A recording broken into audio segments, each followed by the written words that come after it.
నేను కేసీఆర్ గారు పత్రికా సమావేశంలో ప్రశ్నలు చాలా క్లియర్ గా ఉన్నాయి. పాలమూరు రంగారెడ్డి జిల్లాకు సంబంధించిన డిపిఆర్లు కేంద్ర ప్రభుత్వం వెనుకకు పంపించారు. దానిపైన ఈ యొక్క రాష్ట్ర ప్రభుత్వం ఏం చేస్తున్నది అని అడిగిండ్రు. అలా తిట్లేం లేవు కదా. లక్ష్మితో పాటు తులం బంగారం ఏమైందని అడిగిండ్రు.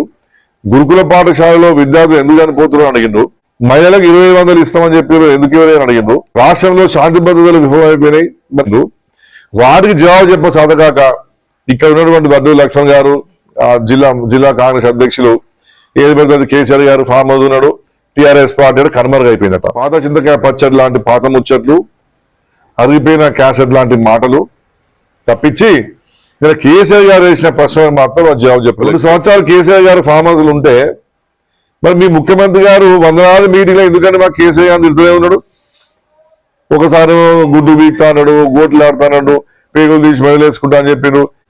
2 సంవత్సరాల పార్టీ లేదంటే నీ హైడ్రా గురించి ఎవరు పోరాటం చేశారు, నీ మూసి మీద ఎవరు పోరాటం చేశారు, నీ బనకచెల మీద ఎవరు పోరాటం చేశారు, యూరియా రాకపోతే 10వ తోడు ఉన్నది ఎవరు. ఇవాళ ఎన్నో అంశాల పైన టీఆర్ఎస్ పార్టీ బ్రహ్మాండంగా మిమ్మల్ని ఉరికిచ్చింది విన్నాడు.